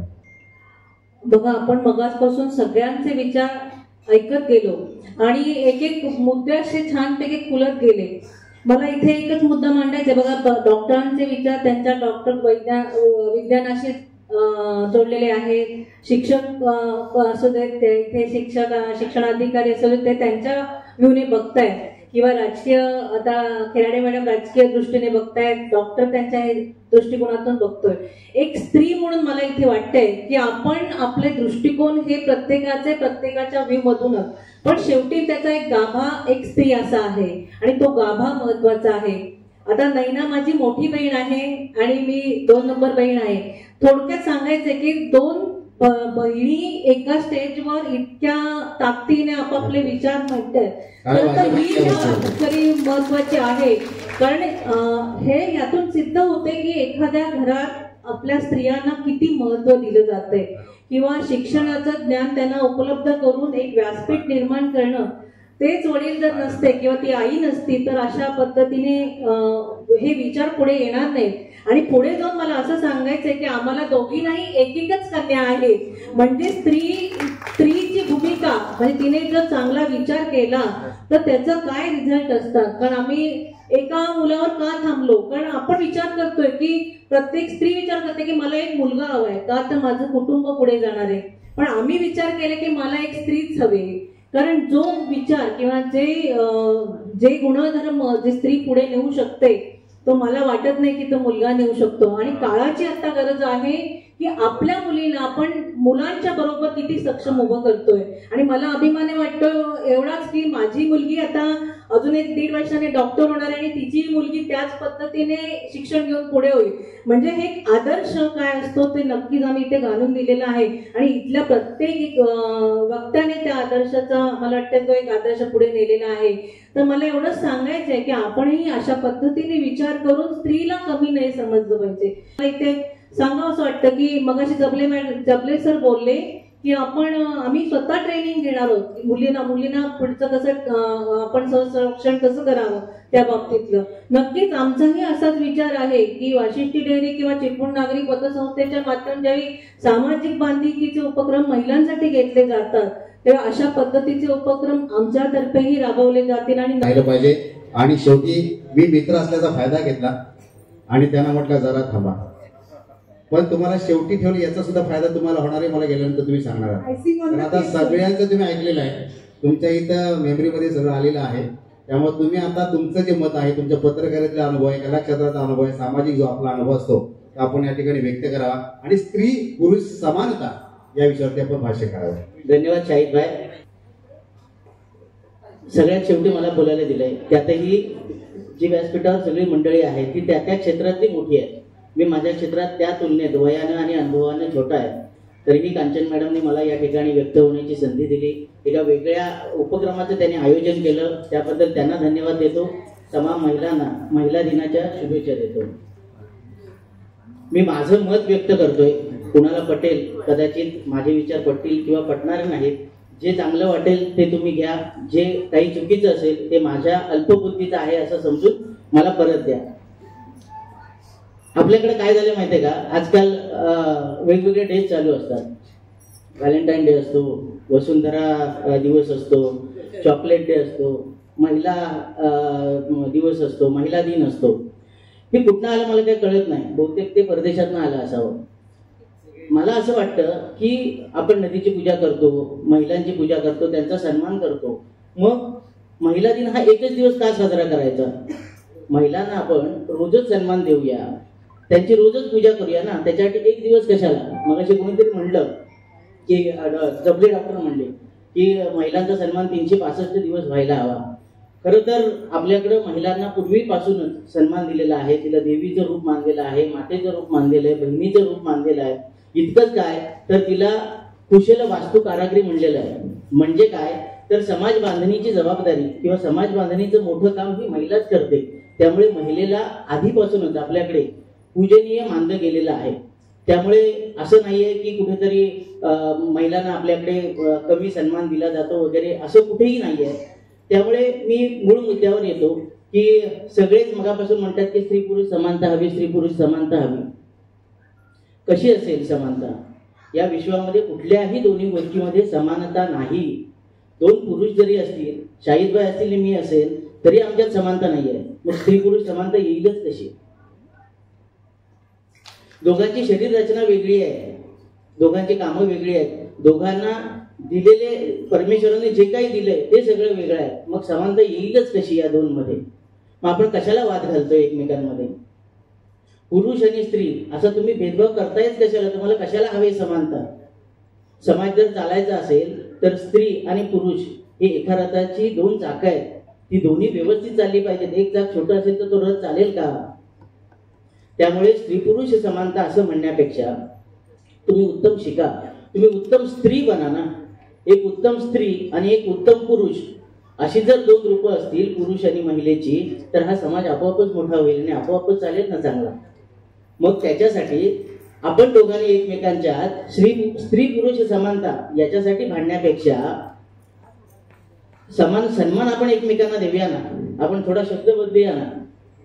स्त्री पुरुष समानता म्हणण्यापेक्षा आपण सन्मान देऊया. किंवा अजून वेगळ्या शब्दात सांगायचं झालं तर महिलांना स्त्री पुरुष समानता देण्यापेक्षा आपण त्यांना समभाव देऊया, आपल्यासारखंच देऊया. आपण कशाला एकमेकांना कमी लेखायचं? समान सन्मान दिला तर आपोआपच सगळं व्यवस्थित होणार आहे. तर याचाही विचार आपण करायला हवा. बऱ्याच वेळा असं होतं ना की मगापासून बऱ्याच वक्त्यांचे सुद्धा काय व्यक्त होत होते, त्याच्यातून असं येत होतं की महिलांवर अन्याय होतो, अन्याय होतो, अन्याय होतो. एवढा खरंच अन्याय होतो का? होतही असेल, मी नाही म्हणत नाही, आधीही झाला असेल, आताही होत असेल, पण तुमच्यावर अन्याय होतो. म्हणून कुठल्या महिलांची संघटना महिलांवर अन्याय होतो म्हणून याच्या आधी कधी पुढे आली का? तुम्हाला तुमच्यावर अन्याय होतो. तुम्हाला चूल मूल या चाकोरीतनं बाहेर काढणारे पुरुषच होते ना.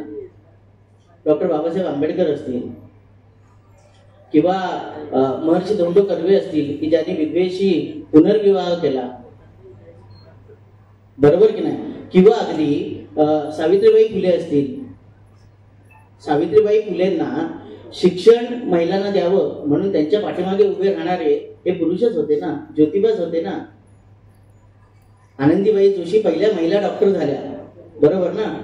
पण त्यांना डॉक्टर करण्यासाठी परदेशात पाठवण्यासाठी त्यांच्या पाठीमागे गोपाळरावच होते ना. तुम्हाला चूल आणि मूल या चाकोरीतनं बाहेर काढण्यासाठी कुणी तुम्हाला मदत केली तर पुरुषांनीच केली ना. हाही विचार करा. तुम्ही मगापासून सगळ्या सांगताय की आम्ही सुनीता विल्यम्स झाली, कल्पना चावला झाली, प्रतिभा पाटील झाल्या, आपल्या सुमित्राताई महाजन सुद्धा लोकसभेच्या अध्यक्ष झाल्या. तुम्ही सगळं झालाय, पण याच्या पाठीमागं कोण आहे? पुरुषच आहे ना. तुम्ही म्हणता की एका यशस्वी स्त्री मागे पुरुष असतो, पण एका यशस्वी स्त्री मागे एक पुरुषही असतो, हे लक्षात घ्या ना. ती आई असेल, ती पत्नी असेल, बहीण असेल, हाही विचार तुम्ही करा. अशा पद्धतीने जर आपण विचार केला आणि जर आपण एकाच रथाची दोन चाकं आहोत आणि ती जर चाकं व्यवस्थित असतील, दोन्ही जर सारखी असतील, तर हा समाज पुढे जाईल, असा आपण विचार करूया. खरं तर अन्याय महिलांवर होतो, मला मान्य आहे, मी नाही म्हणत नाही. की आपल्याकडे आधीपासूनच पुरुष सत्ताक संस्कृती आहे, ते हळूहळू बदलते. पूर्वी म्हणजे माझ्यापेक्षा ज्येष्ठ मंडळी आहेत, ते सांगतील की 7च्या आत घरात आलंच पाहिजे मुलींनी, तिने जास्त बोलायचं नाही, पाहुणे आले तर तिच्या पुढे जायचं नाही, ही परिस्थिती होती. पण आता तशी गरज आहे का, तुम्ही सांगा मला.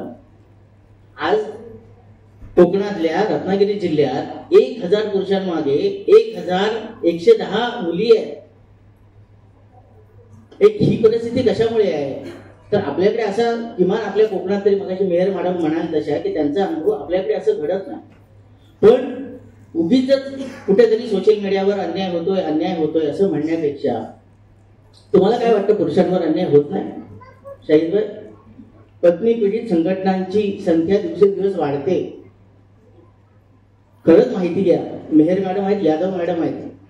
निर्भया प्रकरणानंतर जो कायदा झाला त्याच्यामध्ये एक असं कलम, त्याच्यात एक असा क्लॉज आहे की या कायद्याचा जर गैरवापर एखाद्या स्त्रीने केला तर तीही शिक्षेस पात्र ठरू शकते.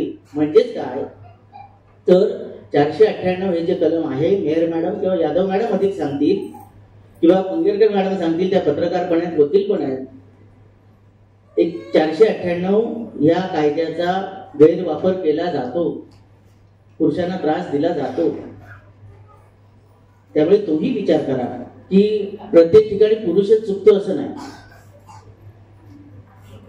पटतात का बघा माझे विचार. तुम्ही असं म्हणता ना सतत की मुलगी चांगली असते, मुलगी चांगली असते, मुलगी आई वडिलांवर प्रेम करते. आम्ही नाही करत का? मला एक असं उदाहरण दाखवा की लग्नाच्या आधी एखाद्या मुलानं आपल्या आई वडिलांना वृद्धाश्रमात टाकलंय. दाखवा मला एकतरी उदाहरण असं. मग लग्न झाल्यानंतर तो आई वडिलांना का वृद्धाश्रमात टाकतो? करा विचार. माझं चुकत असेल तर सांगा. म्हणजे जी मुलगी येते तिचे आई वडील, तिचं प्रेम तिच्या आई वडिलांवर असावं, बरोबर, पण माझ्या आई वडिलांवर असू नये. कुठेतरी मी मगाशी म्हणलं तसं कुठेतरी ऍडजस्टमेंट आपण करायला शिकूया ना. आजकाल तुम्हाला चिपळुणातली उदाहरणं देईन मी. सुशिक्षित कुटुंबातली शिकलेली, लग्न झालं महिनाभरात घटस्फोट. आपण लिव्ह इन रिलेशनशिप सारख्या संकल्पनेत आलो, आटोपत घेतो शाहीद. पण एकत्र कुटुंब पद्धती आपण विसरत चाललोय. ती हवी होती, ती गरजेची होती. आजकाल महिला शिकल्या, सुशिक्षित झाल्या, सक्षम झाल्या, आयटी क्षेत्रात काम करतात, सगळीकडे मान्य आहे मला. पण त्या सक्षम झाल्या म्हणून त्याचा दुसरा एक असा, त्याचा एक असा काय म्हणायचं त्याला की अशी एक चुकीची गोष्ट घडते की त्या सक्षम असल्यामुळे ते अवलंबून नसतात. जरा काही नवऱ्याबरोबर खटके उडाले, जरा काही झालं तर आई सांगते ये मागं, घरी ये, आपण दुसरा बघू तुझ्यासाठी. काय चाललंय समाजात? म्हणजे हा माझा दुसरा नवरा, हा माझ्या तिसऱ्या नवऱ्याचा पहिला मुलगा. कुठे चाललोय आपण? ह्याचाही आपण कुठेतरी विचार करायला हवा. कुठेतरी आपण एकमेकाने तडजोड केली पाहिजे. प्रत्येक नात्यात आहे ना तडजोड. तुम्ही प्रत्येकाने विचार करा, तुमच्या आईशी कधी भांडण नाही झालं का? आईचे विचार तुम्हाला कधी पटले नाहीत, तुमचे विचार कधी आईला पटले नाहीत, मग ते पती पत्नीत सुद्धा असू शकतात ना. घटस्फोट हा शेवटचा पर्याय असावा, पहिला नसावा. आधी तसं नव्हतं. आधी ती मुलगी समाजाचा विचार करायची, ती पुरुषांवर अवलंबून होती, त्यामुळे ती घटस्फोटाचा विचार शेवटी करायची. तर ह्याही गोष्टीचा आपण विचार करायला हवा. आणि मी मगाशी म्हटलं तसं की आपण स्त्री आहे, पुरुष आहे, त्यात कधीही समानता येणार नाही. कारण मी मगाशी म्हटलं तसं शारीरिक रचनाच वेगळी आहे ना. आज मुली लष्करात सुद्धा आहेत, पण अपवाद आहे. क्रिकेटमध्ये मुली खेळतात, गोळाफेक खेळतात, उंच उडी खेळतात, पण रेकॉर्ड्स बघा, त्यात पुरुष कुठेही वरचढ असतोच ना, बरोबर की नाही? त्यामुळे तुम्ही म्हणता की पुरुषाच्या खांद्याला खांदा लावून आम्ही सगळ्या क्षेत्रात जातोय. अरे पुरुषाच्या खांद्याला खांदा लावून म्हणजे तुम्ही त्याला श्रेष्ठत्व देताय ना, तुम्हीच देताय ना, तर याचाही कुठेतरी विचार करा. त्यामुळे आपण आपापसात पुरुष आणि स्त्री दोघांनी समानता या विषयावर भांडण्यापेक्षा एकमेकांना समान सन्मान देऊया. आणि तसं आपण केलं तर समाज खरंच खूप मोठा होईल आणि भारत नक्कीच महासत्ता होईल. चुकीचं असेल ते माझं, बरोबर असेल ते तुम्ही घ्या. सगळ्यांची क्षमा मागतो आणि माझं मनोगत इथे थांबवतो. धन्यवाद. धन्यवाद योगेश भांडारे सर. शाहिदभाईंनी गैरफायदा घेतला असा तुम्ही शब्द वापरला, तो फायदा होता. गैरफायदा असं बोलून तुम्ही उलट तुम्ही स्वतःवरतीच अन्याय केलात ना. कारण हे सगळं ऐकल्यानंतर तुम्हाला वेगळा विचार मांडण्याची एक संधी मिळाली की नाही. बघा या सगळ्यांनी जे बोलले, मी बोललो, मॅडम बोलल्या, या आम्ही एक धागा धरून बोललो, आम्ही प्रवाहाबरोबर बोललो. पण आपण थोडंसं प्रवाहाच्या विरोधात जाऊन आपलं मत मांडलं, हे कदाचित वास्तव असेल. पण आज आपल्याला महिलेचाच गौरव करायचा आहे, त्यामुळे पुरुषांच्या व्यथा मांडायच्या नव्हत्या असं मला वाटतं. काय ते प्रत्येकाला स्वतःची एक बायको आहे, प्रत्येकाला एक वेगळा अनुभव आहे, बरोबर ना. सासू सुनांची भांडणं या सगळ्या गोष्टी, तिथं घर तिथं चूल, तिथं चूल तिथं भांडण, ते भांडण तिथं कंड आहे सगळा. परंतु स्त्रीचा सन्मान झाला पाहिजे. आणि वर्तमान परिस्थितीत भांडारे साहेब आपण किती जरी नाकारलं ना तरी पुरुष हा थोडासा अहंकार बाळगून आहे. हे आपली पुरुष म्हणून सांगायला मला कशाला कमीपणा वाटायला पाहिजे. आहेच, माझ्या बायकोनं ऐकलंच पाहिजे, पुढं आहे आमच्या. त्यामुळे या गोष्टी आपण नाकारू शकत नाही. पण तुम्ही म्हणताय तेही बरोबर आहे की पुरुषांची सुद्धा अवहेलना होते. ते पण बिचारे स्वस्त आहेत, त्यांच्या काळात फक्त दिसत नाहीत, त्यांचा कळवळा कोणाला येत नाही, ही पण गोष्ट मी नाकारत नाही. पण तरी सुद्धा आज आपण जो विचार मांडलाय तो स्त्री पुरुष समानता, आणि ती समानता आपल्याला प्रस्थापित करण्यासाठी स्त्रियांनीही प्रयत्न केले पाहिजेत, पुरुषांनीही प्रयत्न केले पाहिजेत. आणि त्याच पद्धतीने आपण पुढे जाऊन गतिमान होऊ शकतो. दोन रथाची चाक आहेत, कुटुंबाची चाक आहेत, विचारांची चाक सुद्धा तशीच गतिमान झाली तर कदाचित समाज अधिक प्रगल्भ होईल, प्रगतशील होईल. मला वाटतं अजून काहीतरी राहिलंय यादव सर. दोन गोष्टी म्हणत आल्या. एक म्हणजे योगेश सातचं जेवण बहुतेक बाहेर असावं कुठे, कारण सिंहाच्या जबड्यात शिरून दात बसतोय. नाही पण त्यांनी संविधा वाहिलेली आहे, आलेत ना हा. त्यामुळे यज्ञामध्ये संविधा वाहूनच ते इकडे आलेले आहेत. संविधा भांडारे समोर बसलेले आहेत. पण खरंच सर खूप छान आपण विचार मांडले की स्त्रियांनी पुरुषांचा आणि पुरुषांनी स्त्रियांचा सन्मान करणं अभिप्रेत आहे, ना की तुम्ही जो बोलला त्याप्रमाणे की सासू सुनेमध्ये भांडण वगैरे. त्याच्यापेक्षा हे जास्त सन्मानाची जी आपण मांडली विचार ते खूपच छान मांडले सर.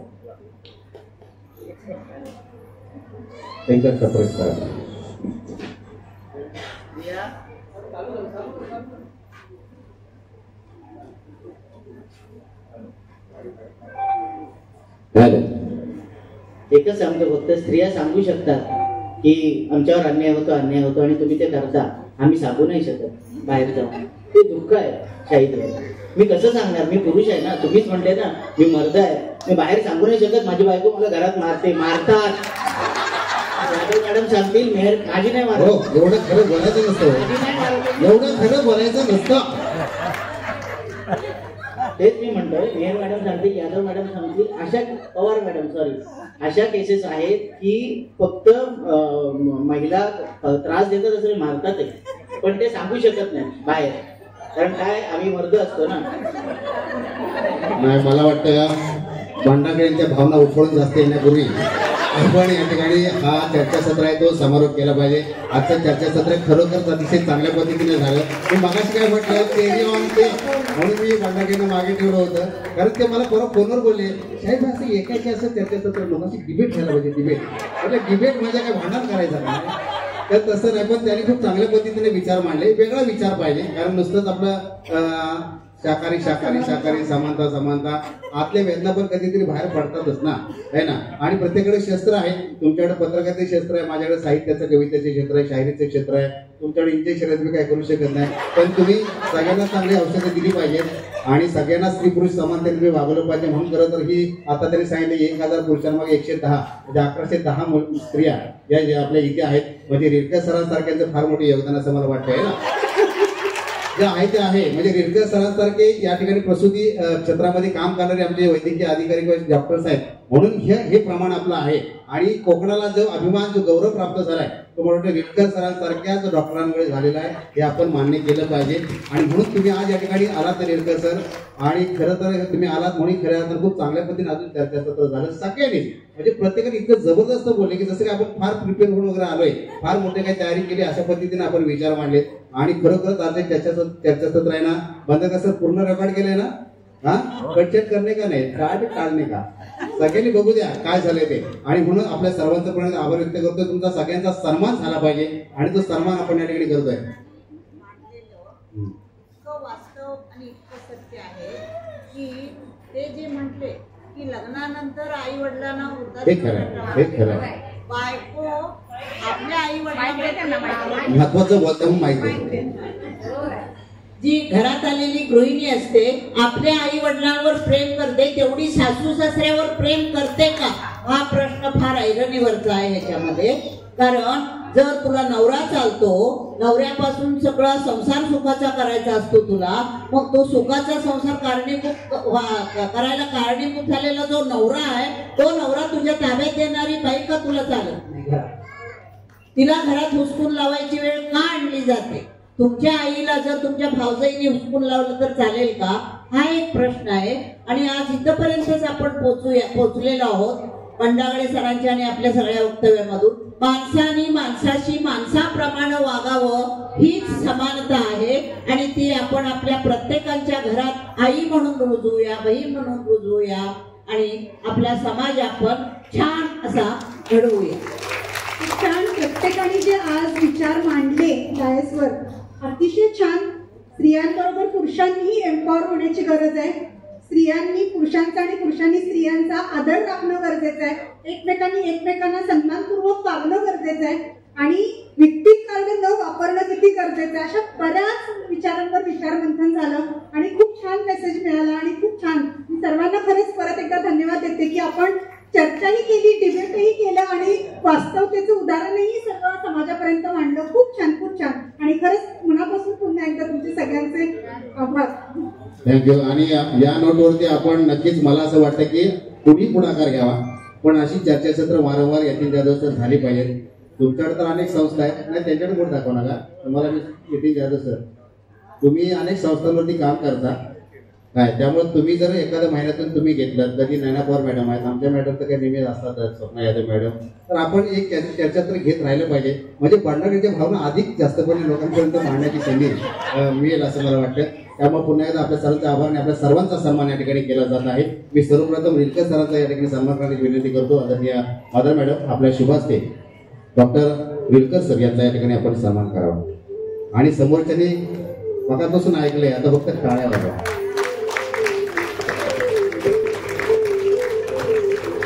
आदरणीय रिडकर सर, त्रिकोणाच्या एकत्रित सामाजिक वैद्यकीय क्षेत्रामध्ये एक महत्वाचं नाव आहे असे आदरणीय डॉक्टर विजय रिडकर सर यांचा या ठिकाणी सन्मान होत आहे. खूप चांगल्या पद्धतीने त्यांनी आपली भूमिका मांडली, आपले अनुभव या ठिकाणी त्यांनी व्यक्त केलेले आहेत.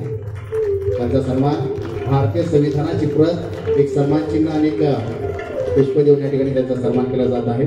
आम्ही ज्यावेळेला परवाच माधव मॅडम आणि आम्ही इथं बसलो तेव्हा त्या म्हणजे पुस्तक घ्यायचं आहे म्हटलं, नुसतं पुस्तक नाही, संविधानाचं पुस्तक देऊया.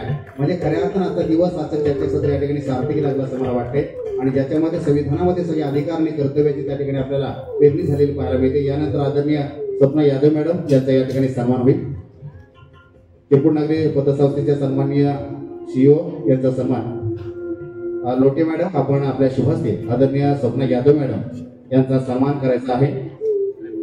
मला फार अभिमान वाटतो की चिपळूणमध्ये अशा काही नारी शक्ती आपल्याला पाहायला मिळतात की खरोखरच त्यांचा आदर्श घेतला पाहिजे. आणि त्याच्यामध्ये आदरणीय स्वप्ना यादव मॅडमचं नाव आपल्याला आघाडीवर दिसतं. त्यांचा सन्मान या ठिकाणी सन्मान्य संगीता लोटे मॅडम यांच्या शुभहस्ते केला जात आहे. यानंतर खरंतर ज्यांचं माधुर्य आपण पाहिलं, ज्यांच्या वाणीतून एक एक झरणारा शब्द जो होता, तो शब्द खरोखरच आम्हाला प्रेरणादायी होता. आणि तुमच्याबरोबर बसून मला सुद्धा विचार मंथन करायला आवडेल अशा आदरणीय पुष्पा पाटील मॅडम, ज्या साहित्यिक आहेत, लेखिका आणि अर्थातच शिक्षिका म्हणून त्या निवृत्त झालेल्या आहेत. त्यामुळे एक प्रचंड अनुभवाचं शिदोरी त्यांच्या गाठीशी पाठीशी आहे. अशा आदरणीय पुष्पा पाटील मॅडम यांचा देखील सन्मान या ठिकाणी होत आहे.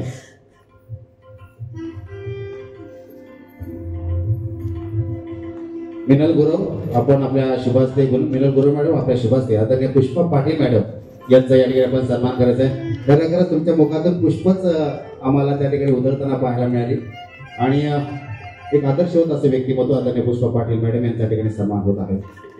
संविधानाची प्रत, एक प्रमाणपत्र, एक सन्मान चिन्ह आणि अर्थातच प्रेमाची पुष्प या ठिकाणी त्यांना दिली जात आहे.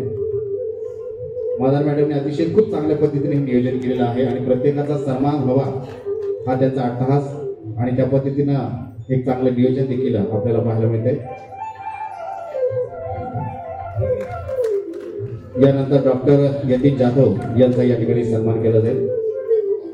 मी गोकुळ आव्हाड यांना विनंती करतो की आपण आपल्या शुभहस्ते डॉक्टर यतीन जाधव यांचा सन्मान करा.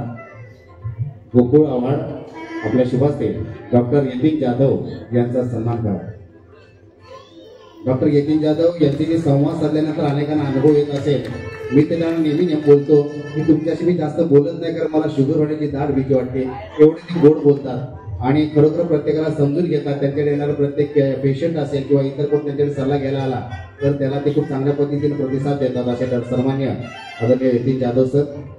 यानंतर ज्याने मगाशी खरं तर अतिशय चांगलं मत मांडलं, मध्ये दम भरला, अशा आमच्या सूर्यकांत खराडे यांचा देखील या ठिकाणी सन्मान केला जात आहे. माझे नगराध्यक्षा आणि वर्तमान काळात सुद्धा अतिशय चांगल्या पद्धतीने समाज क्षेत्रामध्ये सक्रिय असणाऱ्या मी कांचन मादा मॅडम यांना विनंती करतो की आपल्या शुभहस्ते आपण सुरेखा खेराडे मॅडम यांचा सन्मान करा. मॅडम यापुढे सुरेखा खेराडे मॅडम यांचा या ठिकाणी सन्मान होत आहे.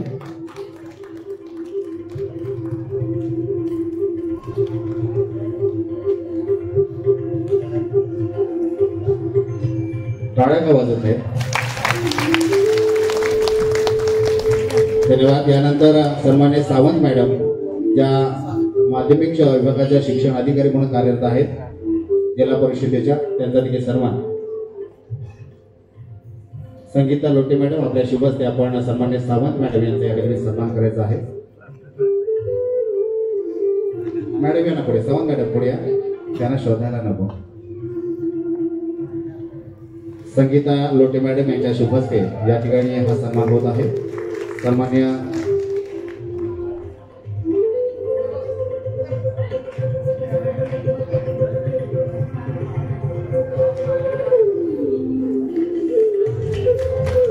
धन्यवाद सावंत मॅडम, आपण या ठिकाणी आलात. आपले अत्यंत महत्वपूर्ण असे विचार या ठिकाणी मांडले. यानंतर उज्ज्वला मॅडम यांचा देखील या ठिकाणी सन्मान होत आहे.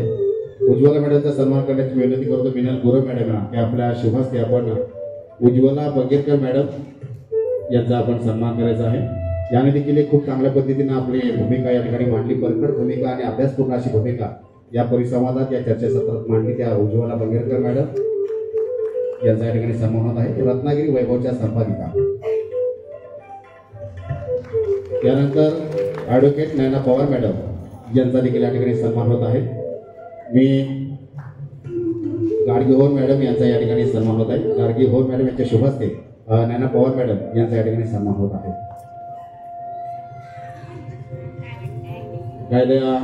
कायदे तज्ज्ञ म्हणून सध्या कार्यरत असणाऱ्या आणि चिपळूण वकील संघाच्या त्या उपाध्यक्ष देखील आहेत अशा नैना पवार मॅडम यांचा या ठिकाणी सन्मान होत आहे. यानंतर खाकी वर्दीतील आमच्या एक रणरागिणी म्हणून आपण त्यांना त्या सन्मान्य अनुराधा महेर मॅडम यांचा देखील सन्मान या ठिकाणी केला जात आहे. विनंती करतो कांचन माधर मॅडम आपल्या शुभहस्ते आपण महेर मॅडम यांचा देखील या ठिकाणी सन्मान करायचा आहे. अनुराधा महेर मॅडम.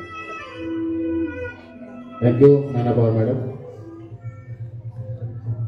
अनुराधा महेर मॅडम यांचा सन्मान.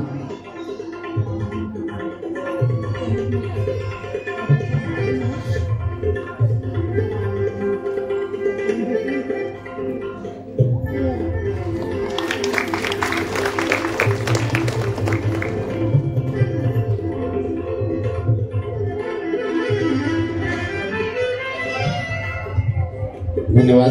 यानंतर पुढील सन्मान जो आहे त्याने खरोखरच माणसाच्या मनाचा वेध ज्यांना घेता येतो, माणसाचं मन ज्यांना कळतं, विचार कळतात, त्याची मानसिक अवस्था ज्यांना कळते, असे सन्मान्य ढगे सर यांचा या ठिकाणी सन्मान होत आहे. मी आव्हाडांना विनंती करतो, आव्हाड आपल्या शुभहस्ते आपण सन्मान्य ढगे सरांचा या ठिकाणी सन्मान करायचा आहे. म्हणजे माणसाच्या मनात साचले जे ढग आहेत त्या ढगांना खरं तर वापरून ते त्याच्यातून एक वरसात हवी भावनांची, अशा पद्धतीचं ते काम करतात आदरणीय ढगे सर यांच्या आवाड यांच्या शुभास्त्या सन्मान होत आहे. भारतीय संविधान, एक प्रशस्ती पत्रक आणि सन्मान चिन्ह आणि त्याच्यावर प्रेमाचे पुष्प. आणि यानंतर मला वाटतं एकच सन्मान राहिला. हा आता फायदाच घेतोय, गैरफायदा नाही.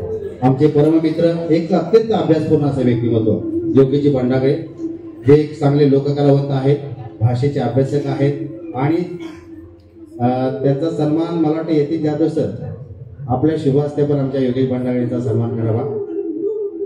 यतीन जाधव सर आपल्या शुभ हस्ते. भंडागळे या ना पुढे.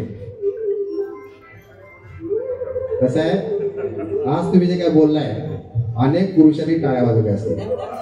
आता हे लाईव्ह नाही म्हणून, नाही तर घरात बसून त्यांनी टाळ्या वाजवल्या असतात, कारण तुम्ही त्यांची बाजू मांडलेली आहे, म्हणजे आमची बाजू मांडलेली आहे.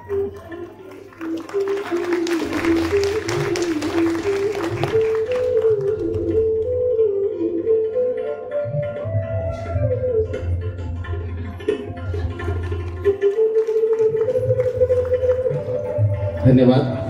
आणि या ठिकाणी सर्व पॅनलिस्टचा सन्मान झालेला आहे, परंतु मला वाटतं एक सन्मान व्हायला हवा ज्याने हे सगळं घडवून आणलं, हे माझं मत आहे. हा, याचे काही पैसे घेत नाही आपण. हा, तर खरोखरच म्हणजे हा विचार येणं हे पण फार महत्वाची गोष्ट आहे. म्हणजे आपण सांस्कृतिक कार्यक्रम घेतो, इतर कुठलेतरी उपक्रम घेतो, परंतु वैचारिक मंथन होणं हे फार महत्वाचं आहे. आणि ही गोष्ट खरं तर समाजाला फार आशादायी किंवा गरजेची आहे. आणि म्हणून लोकांचे मेंदू प्रगल्भ झाले, मन प्रगल्भ झालं तर समाज देखील प्रगल्भ होतो. आणि यासाठी आपण किमान आपलं छोटंसं योगदान द्यावं, हे विचार कांचन मादार मॅडम यांच्या मनात आला आणि म्हणून त्यांचा सन्मान वाटतं. स्वप्ना यादव मॅडम, आपण आपल्या शुभ हस्ते त्यांचा सन्मान करूया.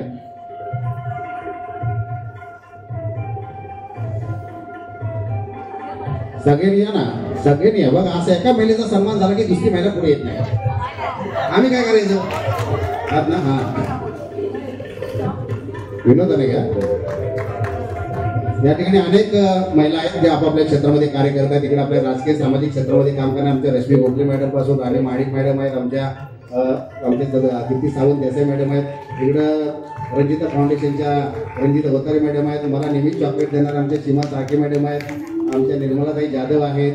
हे सगळेच आपल्या महिला रणरागिण्या जे आपापल्या क्षेत्रामध्ये आपलं अस्तित्व सिद्ध करून आहेत. समाजातल्या प्रत्येक सामाजिक सांस्कृतिक उपक्रमामध्ये ज्या सहभागी असतात त्या सगळ्याच महिला, ज्यांचं खरोखर त्या ठिकाणी मनापासून आभार आहे.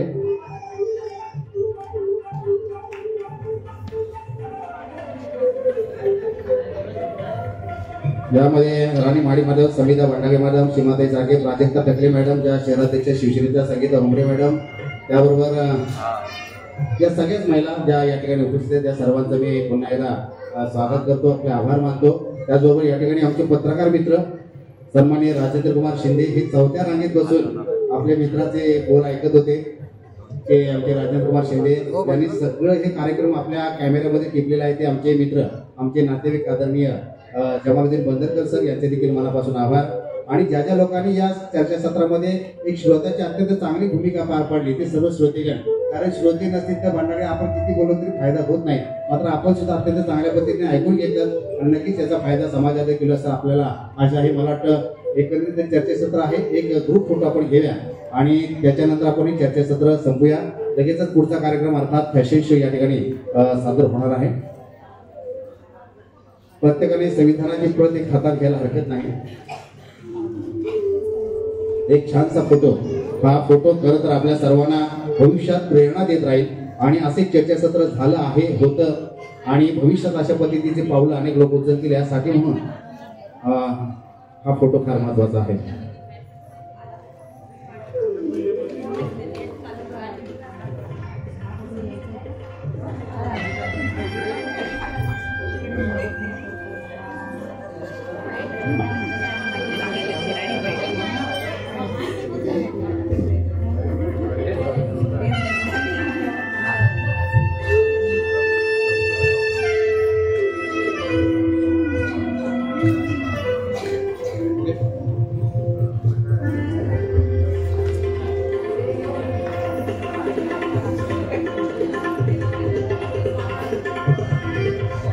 थँक्यू व्हेरी मच पुन्हा एकदा सर्व पॅनलिस्ट, सर्व आमचे रेलकर सर, स्वप्ना यादव.